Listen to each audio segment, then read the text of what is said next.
자, 만흥은 흥이 가득하다. 자연에 머무니 즐겁지 아니한가 이런 뜻이야. 자, 이걸 네 글자로 말하면 강호 한정 또는 강호 가도. 강호가 자연이에요. 강호에서 한가롭게 여유롭게. 강호 한정, 강호 가도.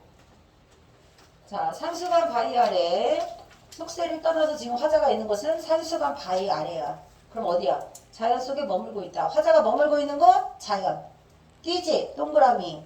자, 시옷띠긋이 무슨 병사야? 시옷띠긋이 무슨 병사야? 합용병서야. 합용병소를 초성에 쓰는 걸 어두자음건이라고 하는 거야. 그럼 합용병서를 중성에 쓰면 뭘까요? 겹받침이겠죠. 겹받침. 갑 이런 거 비읍시오. 띠집을 짓노라 하니 띠집 안빈낙도 저거 작고 소박한 집에서 박주 산채 아주 소박한 음식을 먹는다. 그러면 주제가 안빈낙도 안분지족인 거야. 강호가도의 주제는 소박하게 살고 싶다. 안빈낙도 필기 좋습니다. 소박하게 산다. 네 글자 뭐라고요? 안빈낙도. 근데 즐거운 거야. 비날빈. 가난하고 소박하지만 나 즐겁다 이런 뜻이야. 안분지족 분수에 만족할 줄 아는 삶. 근데 이렇게 분수에 만족하는 사람은 속세에 미련이 있으면 돼, 안 돼? 안 돼. 속세로 떠나고 싶지 않은 거야. 자연에 머물고 싶은 거야. 그래서 자연 속에서 유유자적하는 사람의 특징은 거기 선생님이 유유자적에다 뭐라 써줬어요? 체념, 달관, 자유롭게라고 썼습니다. 체념과 달관의 뜻이 뭐냐? 속세의 부귀영화나 물질적인 것들에 휘둘리지 않는 거야. 연연하지 않는다.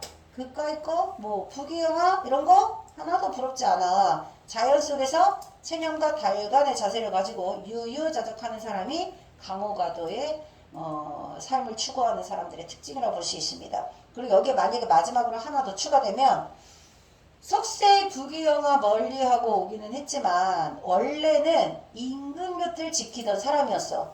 관직에 몸담았던 사람이 자연으로 떠나오는 건 뭐다? 유배에 처해 있는 거예요.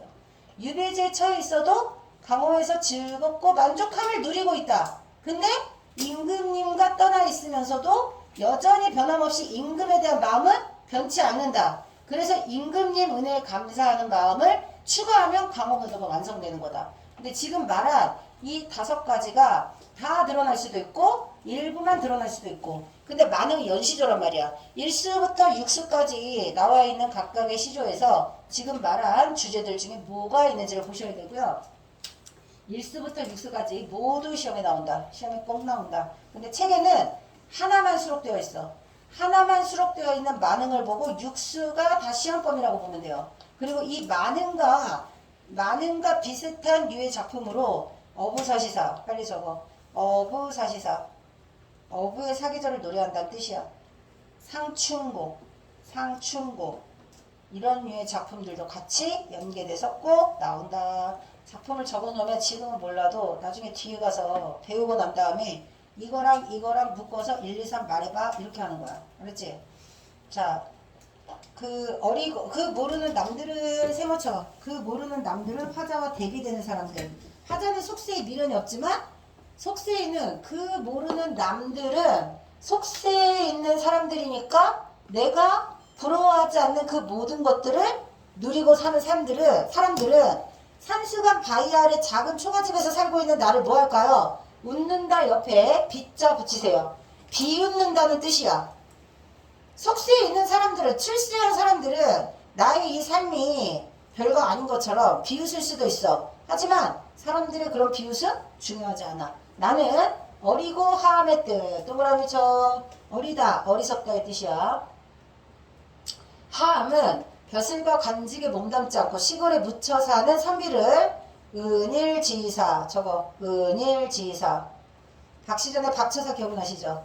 박처사 벼슬에 몸담지 않은 사람이야. 관직에 몸담지 않고 자연에 묻혀 지낸 사람이란 뜻이거든요. 근데 벼슬하지 않고 시골에 있다고 해서 다 어리석나? 화자가 자신을 겸손하게 이렇게 표현을 한 겁니다. 화자가 자신을 겸손하게 시골에 묻혀 지내는 세상 물정 모르는 어리석은 선비올시다 라고 소개하는 걸 네 글자로 말하면 초야우생.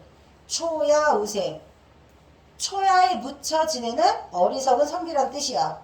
어리고 항암하고 초야응생하고 같은 뜻이야. 네 글자로 시험 본다 했습니다. 내 분인가 하노라. 내 분수에 딱 맞는다. 분수. 안분지주. 안분지조. 지금의 나의 처지에 만족한다. 이런 뜻이다. 수아 시험 봤으면 채점하세요. 볼펜으로. 네가 쓴 답 내가 보이게 채점해야 돼. 그 다음 보리가 푼나물 동그라미 안빈낙도 소박한 음식을 나타내는 대유법. 대유법이 뭐라 그랬죠? 부분으로 전체를 대신한다. 자, 소박하고 가난한 살림을 살고 있는 사람은 쌀밥 대신 보리밥을 먹겠죠. 그리고 반찬이 많지 않겠죠. 그런 뜻이야. 그럼 보리가 푼나물하고 같은 뜻이 뭐 있을까요? 박주산채. 박주산채. 앞에서 얘기했던 거. 박주산채. 자, 뭘 얘기한다? 안빈낙도. 안빈낙도. 가이크 물가에 슬카지, 실컷. 실컷 논이노라. 그남은 연함은 일, 세무쳐. 세속적인 부귀영화. 세속적인 부귀영화. 빨리빨리 써. 그 밖에 연함은 일이야. 세속적인 부귀영화. 부럴 줄이 있으랴. 줄쳐. 서리법. 부럽지 않다. 부럽지 않다. 서리법은 의문형 표현 플러스 대답요구 X. 의문형 플러스 대답요구 X. 서리법. 자, 랴다 동그라미 치고 랴까, 랴까, 냐, 가 이런 게 모두 다 의문형 표현이야. 자, 근데 이제 서리법이 의미만 강조하는 게 아니라 화자의 정서를 표현할 때도 주로 쓰입니다. 근데 여기에서는 부러울 것이 없다 이런 뜻이다. 자, 이수의 주제도 안빈낙도입니다. 뭐 때문에? 보리밥 푼나물이 힌트야. 잠들고 혼자 앉아. 자, 잔, 술잔. 술잔을 들고 멀리 바라보니 매 동그라미 쳐. 자, 산입니다. 산. 먼 산을 바라보니 그리던 님이 오다 반가움이 이러하냐. 그렇죠. 시험에 잘 나와. 내가 그리워하던 님이 오면 반가워 안 반가워? 겁나 반가워. 근데 그리운 님보다 뭐가 더 반갑다? 먼 저 산. 멀리 보이는 저 산이. 산을 옛날에 뭐라고 했어? 매라고 했어. 지금 쓰지 않은 말 매야. 사라진 말.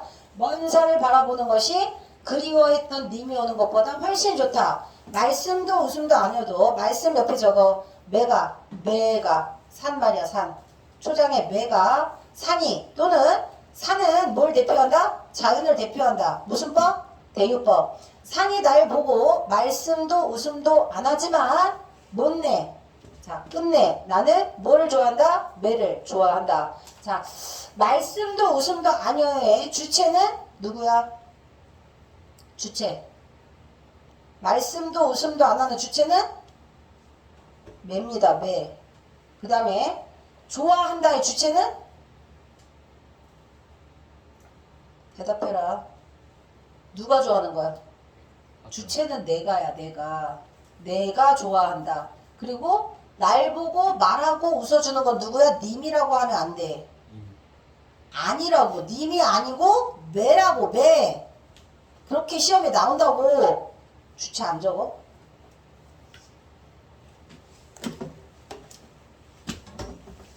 여기 적어줬죠?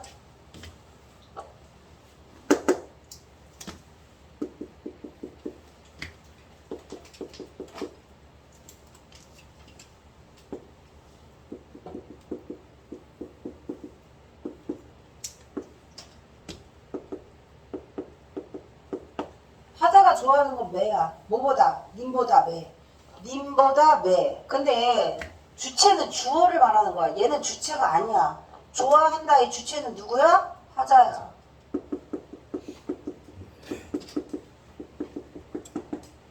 고전 시간에 일단 해석이 돼야 됩니다. 해석이 돼야 되는데 해석을 할 수 있는지 없는지 의미를 풀이하라고 나오기도 하지만 주체가 누구냐고 물어보는 문제 겁나 많이 나와. 주체가 누구냐고 물어보는 문제. 자, 누구서 누가 삼공도곤. 도곤은 뭐뭐 보다야. 삼공보다 낫다 하더니 만승이 이만하랴. 자, 삼공만승 다 세모 치시고 삼공은 삼정승, 영의정, 우의정. 삼정승을 삼공이라고 하는 겁니다.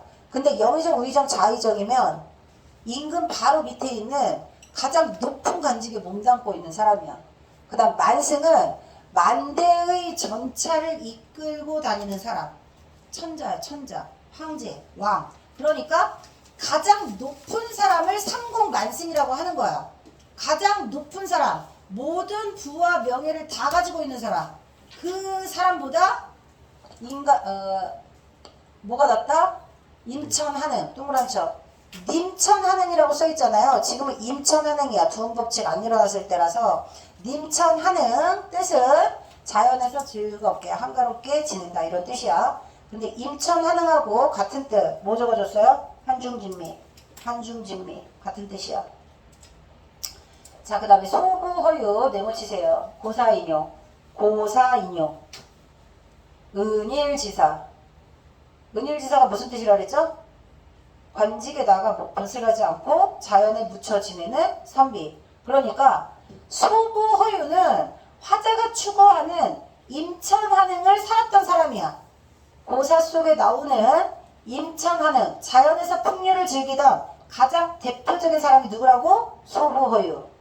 고사를 인용해서 화자가 추구하는 가치관, 인생관을 알 수 있군. 이거고 낙돋더라, 야같다. 그들이야말로 진짜 영리하고 지혜로운 사람이었어. 왜? 임천한행을 추구한 사람이었기 때문에. 자연이 좋아. 자연에서 살고 있는 것이 이보다 더한 것이 더 좋은 것이 있을 수가 없다. 자, 사수는요, 강호 한정에 사는 것이 소부호유 같은 훌륭한 사람들이 추구했던 삶이야. 소부호유. 근데 그 소부호유처럼 사는 건 임천한행이야. 나는 임천한행을 즐기고 있어. 자부심. 강호 한정에 대한 자부심이야. 강호 한정에 대한 자부심을 고사를 활용해서 표현하고 있다. 고사 속 인물 소부허유 알아두시고, 소부허유는 뭘 대표한다? 은일지사를 대표한다. 내 성이 게으르더니 성 앞에 천성 또는 본성 추가하세요. 나는 태어나기를 본성이 게을러. 진짜 게을러서? 아니야. 나는 게을러서 인간 세상 일은 할 수가 없어. 초야 우생이랑 좀 비슷하다 보면 돼. 그리고 하늘이 아르실샤. 하늘이 나의 게으른 본성을 알아서 인간 만사를 하나도 맡기지 않고 강산을 지키라 했다. 줄쳐. 강산을 지키라 하셨다. 지키라. 강산을 지키라고 누가 명했어? 주체. 하늘이. 누구에게? 나에게. 이 얘기는 내가 지금 자연을 지키고 사는 건 다 누구의 뜻이야? 하늘의 뜻이야. 그러니까 내가 자연이 좋아서 자연이 되는 삶을 살고 있지만 이건 나의 운명과도 같은 거야. 신의 뜻인 거야. 거부할 수 있어? 없어? 없어. 자, 강산이 좋다 하늘. 좋다. 기본형 좋다. 아까 좋다는 좋아하다의 뜻이고, 고전문학에서 좋다가 나오면 뭐라고 그랬어? 깨끗하다의 뜻이라고 그랬어. 필수 시험이다. 강산이 좋다고 한들 분으로 얻었느냐? 내 분수로. 내 분수로 얻은 게 아니야. 분수로 얻었느냐? 야, 무슨 형? 의문형. 무슨 법? 서리법. 내 분수로 얻은 게 아니야? 그럼 누구 덕분이야? 임금은혜. 동그라미. 왜 임금을 닌금이라고 썼을까요? 두음법칙 X. 단어 첫머리에 니은을 쓰지 않는다? 두음법칙. 어디서 했어? 통일국어에서 했지. 두음법칙을 표기에 반영하지 않았기 때문에 님근이라고 하는 거야. 그리고 님천한행이라고 하는 거야. 첫머리에 니은은 다 뭘로 읽어? 이응으로 읽으면 돼. 알았지? 임금은혜 덕분이 임금의 은혜를 갚고자 하여도 줄쳐. 갚고자 하여도 해올 일이 없어라. 갚을 길이 없다. 임금님 은혜가 너무 커서 감사할 따름이다. 성원이 만극하옵니다가 그런 뜻이잖아. 임금님 은혜 감사합니다. 임금님 은혜 감사. 강호 한정가의 특징 1번 말해보세요. 안빈낙도 소박한 삶. 2번 분수에 만족한다. 안본지죠. 3번 체념과 달간의 경지에 이르러서 자유롭게 산다. 유유자적. 근데 이 모든 것이 전부 다 임금의 은혜 덕분이다. 그럼 나머지가 뭐냐? 물화일체. 여긴 나오지 않은 거. 물화일체. 자연에 동화되어 자연과 조화를 이루면서 산다. 자연에 동화되려면 속세이세상 부러워하면 안 된다. 소부회유가 뭘 대표한다고? 은일지사 안빈낙도를 대표하는 사람이다.